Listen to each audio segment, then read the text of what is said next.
Assalamualaikum warahmatullahi wabarakatuh.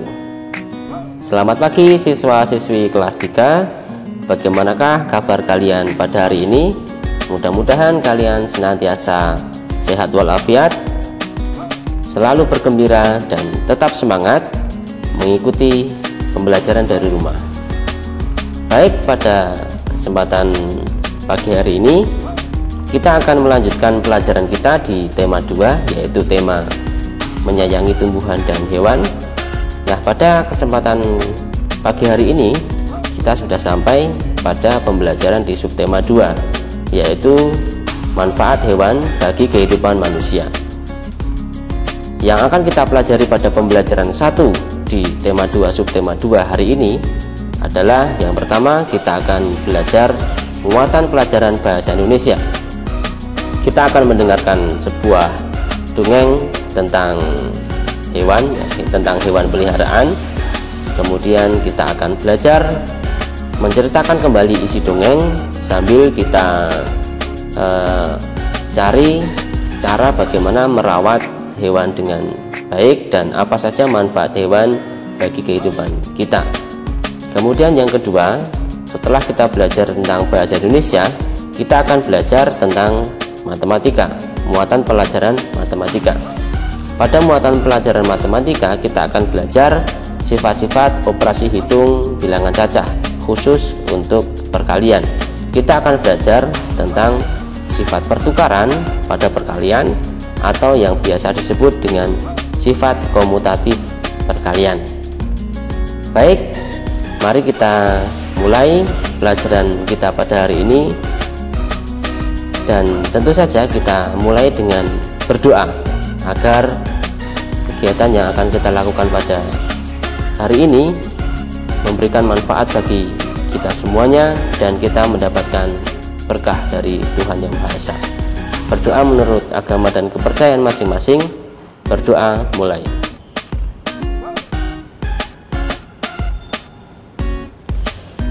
Berdoa selesai, mari kita mulai dengan semangat.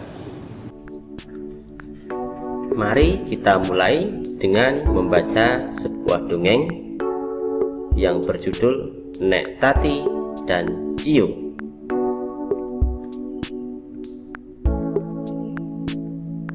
Di sebuah rumah tinggallah Nek Tati yang hidup sebatang kara. Suami dan anak Nek Tati pergi berlayar merantau ke negeri seberang. Sehari-hari, Nek Tati hanya ditemani oleh seekor kucing yang bernama Cio. Suatu hari, Nek Tati terjatuh di dapur. Nek Tati tidak sanggup berdiri. Ia berteriak minta tolong, namun tidak ada tetangga yang mendengarnya. Melihat majikannya tidak berdaya, Cio lalu berlari keluar rumah. Cio pergi ke rumah Pak Sabur, tetangga Nek Tati. Cio mengeong sambil mencakari pintu rumah. Begitu Pak Sabur membuka pintu, Cio langsung menggigit sambil menarik celana Pak Sabur. Pak Sabur merasa ada sesuatu yang tidak beres dengan Nek Tati. Pak Sabur bergegas ke rumah Nek Tati bersama Cio. Setelah tiba di dapur, Pak Sabur segera menolong Nek Tati lalu membawanya ke rumah sakit. Berkat kesetiaan Cio, Nek Tati dapat segera tertolong. Selesai.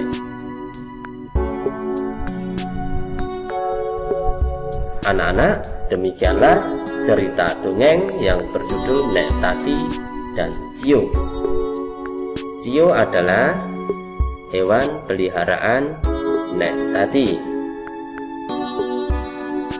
Nah, setelah mendengarkan dongeng Nek Tati dan Cio, dapatkah kamu menceritakan kembali dongeng itu dengan kata-katamu sendiri? Tentu bisa ya. Silahkan, selamat mencoba. Bagus sekali ya anak-anak cerita Nek Tati dan Cio. Jadi dari cerita tersebut kita menjadi tahu bahwa hewan peliharaan seperti Cio yang berupa seekor kucing pun bisa memberikan manfaat, bahkan bisa menolong nyawa nek tati ya. Nah, sebenarnya anak-anak, di dalam kehidupan sehari-hari ada banyak sekali manfaat hewan bagi kehidupan manusia. Nah, hewan sebagai makhluk hidup itu banyak sekali manfaat yang secara langsung maupun manfaat yang tidak secara langsung bisa dirasakan oleh manusia. Nah, mari kita bahas satu persatu tentang manfaat hewan untuk kehidupan manusia. Yang pertama, hewan bisa dimanfaatkan tenaganya. Ya, kalian pasti tahu beberapa jenis hewan dimanfaatkan tenaganya oleh manusia untuk berbagai keperluan pekerjaan manusia. Misalnya apa? Misalnya adalah hewan sapi dan kerbau, dimanfaatkan tenaganya untuk membantu petani membajak sawah, kemudian menarik gerobak atau pedati, menarik dokar ya, atau membantu mengangkut hasil panen dan sebagainya. Nah, sapi dan kerbau itu bisa dimanfaatkan sebagai alat transportasi tradisional yang sampai sekarang ya, hingga kini masih bisa ditemui di daerah-daerah pedesaan. Nah, selain sapi dan kerbau yang dimanfaatkan tenaganya, ada beberapa hewan lain yang juga dimanfaatkan tenaganya. Misalnya kuda dimanfaatkan sebagai sarana transportasi untuk menarik andong, dokar, atau menarik bendi ya. Kuda bisa dijadikan sebagai alat transportasi ya, dan beberapa jenis kuda pilihan juga dimanfaatkan sebagai sarana olahraga berkuda. Ini adalah kuda-kuda yang pilihan begitu. Kemudian selain kuda ada juga monyet. Nah, contoh hewan yang dimanfaatkan tenaganya. Monyet ini adalah di dalam masyarakat tertentu ada juga monyet yang dimanfaatkan untuk membantu memetik buah kelapa di perkebunan. Nah, misalnya di daerah Kalimantan atau di Sumatera begitu ya, ada monyet yang dimanfaatkan untuk keterampilannya untuk memetik buah kelapa di perkebunan. Namun tentu saja monyet ini terlebih dahulu harus dilatih agar bisa terampil memanjat dan memetik buah kelapa tersebut. Kalau di sekitar kita monyet paling untuk atraksi ini ya, topeng monyet ya. Nah, anak-anak, selain dimanfaatkan tenaganya, hewan juga bisa dimanfaatkan sebagai sumber makanan dan minuman bagi kehidupan manusia. Nah, jadi manusia selain mengambil manfaat berupa tenaga hewan, manusia mengambil manfaat dari hewan dengan cara menjadikannya sebagai sumber makanan dan minuman. Ya, misalnya diambil dagingnya, kulitnya, telurnya, maupun diambil susunya ya. Nah, makanan dan minuman manusia yang berasal dari hewan itu dapat memenuhi kebutuhan manusia akan protein ya, yang disebut dengan protein hewani. Kalau protein yang dari tumbuhan apa? Protein nabati. Nah, oke. Nah, secara ringkas pemanfaatan hewan untuk dijadikan sumber makanan dan minuman bagi manusia itu ada beberapa ya, ada 3 ya. Yang pertama diambil dagingnya, kemudian 2 diambil telurnya, dan 3 diambil susunya ya. Kalau diambil dagingnya ini misalnya adalah sapi, kerbau, kambing, kemudian bebek, ayam, kemudian ikan, babi ya. Di beberapa masyarakat tertentu ada juga yang menjadikan babi sebagai sumber makanan dan lain-lain ya. Kemudian yang kedua, hewan yang diambil telurnya. Beberapa jenis hewan yang biasanya diambil telurnya sebagai sumber makanan, misalnya apa? Ayam, bebek, kemudian burung puyuh, kemudian oh ya, ikan juga bisa diambil telurnya untuk bahan makanan ya. Ini jadi diambil dagingnya, diambil telurnya, dan yang ketiga hewan yang diambil susunya. Beberapa jenis hewan yang diambil susunya sebagai sumber minuman adalah sapi dan kambing ya, itu yang paling banyak ya, yang paling umum ya. Kemudian selain hewan dimanfaatkan tenaga dan dijadikan sebagai sumber makanan dan minuman, hewan juga bisa loh dimanfaatkan sebagai sumber hiburan atau kesenangan bagi manusia ya. Beberapa hewan, contoh hewan yang dimanfaatkan oleh manusia untuk kesenangan misalnya adalah burung lovebird atau beberapa jenis burung lainnya ya, burung hias ya, misalnya ikan hias, kucing ya, anjing, kelinci, hamster dan lain-lain, itu juga bisa mendatangkan kesenangan bagi manusia. Nah, setelah mempelajari tentang manfaat hewan bagi kehidupan manusia ini, saya juga ada sebuah contoh ya.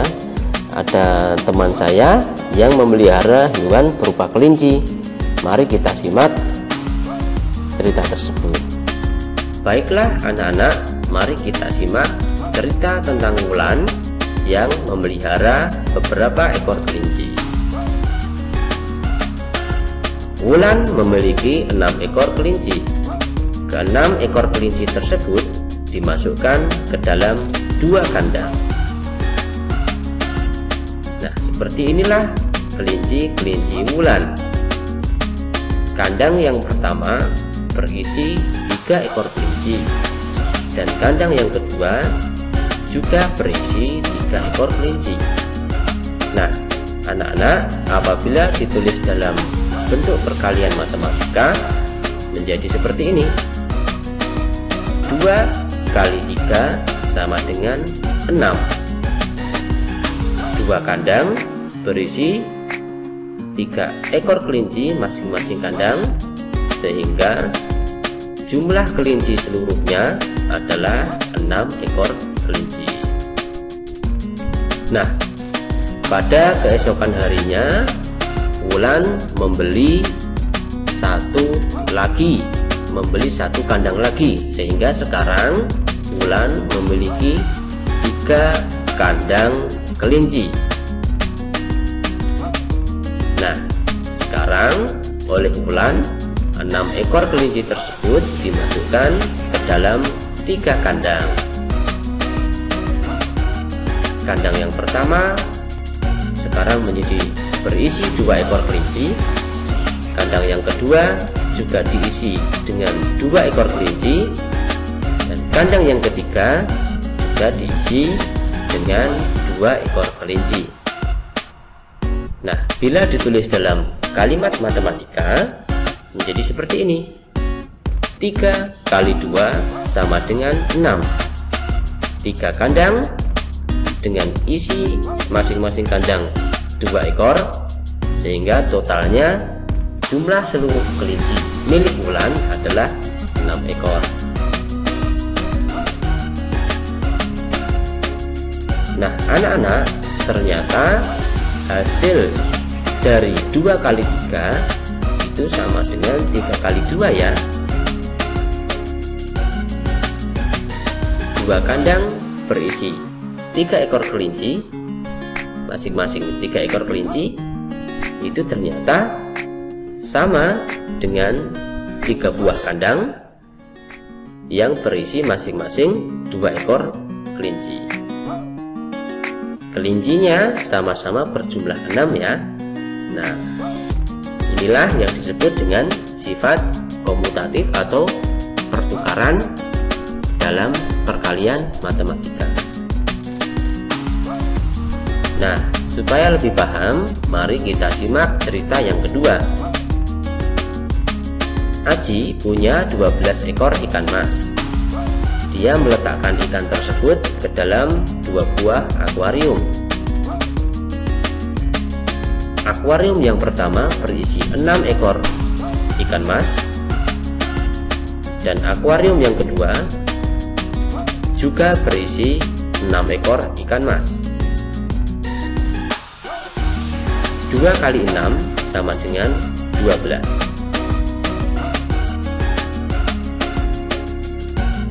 Nah, sekarang Aji meletakkan ikan-ikan tersebut ke dalam 6 buah akuarium.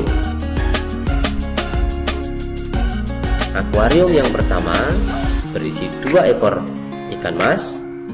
Begitu juga akuarium yang kedua, ketiga, keempat, kelima, dan keenam. Semua akuarium milik Aji berisi 2 ekor ikan mas, sehingga 6 kali 2 sama dengan 12.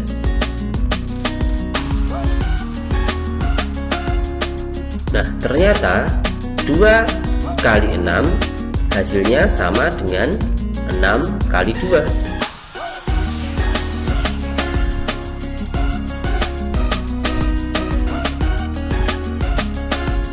Sama-sama berjumlah 12 kan? Inilah sifat pertukaran atau sifat komutatif pada perkalian. Apakah kalian sudah paham? Tentu saja sudah kan? Mudah sekali. Nah, demikianlah anak-anak pembelajaran kita pada kesempatan pagi hari ini. Mari kita refleksi bersama. Pada hari ini kita telah belajar yang pertama, kita telah belajar muatan pelajaran bahasa Indonesia. Kita telah menyimak dongeng tentang memelihara hewan peliharaan. Kemudian kita juga telah belajar menceritakan kembali isi dongeng. Dan yang terakhir tadi, di muatan pelajaran bahasa Indonesia kita telah belajar apa saja manfaat hewan bagi kehidupan manusia. Setelah kita mempelajari muatan pelajaran bahasa Indonesia, pada muatan pelajaran matematika kita telah belajar sifat-sifat komutatif atau sifat pertukaran dalam perkalian matematika. Mudah-mudahan bisa dipahami. Silahkan kalian cek atau periksa tugas-tugas yang ada di Google Classroom. Kerjakan dengan seksama, dengan teliti. Jangan menyerah apabila mengalami kesulitan. Tanyakanlah saja kepada Pak Rifan, kepada Bu Hayu, atau kepada Bu Puji apabila kalian mengalami kesulitan. Selamat belajar dan mengerjakan tugas. Dan untuk mengakhiri pembelajaran kita pada pagi hari ini, marilah kita akhiri dengan membaca doa bersama-sama. Dan mudah-mudahan apa yang sedikit ini memberikan manfaat bagi kita semua. Berdoa menurut agama dan kepercayaan masing-masing. Berdoa mulai.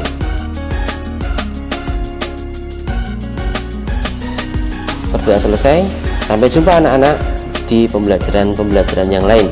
Assalamualaikum warahmatullahi wabarakatuh.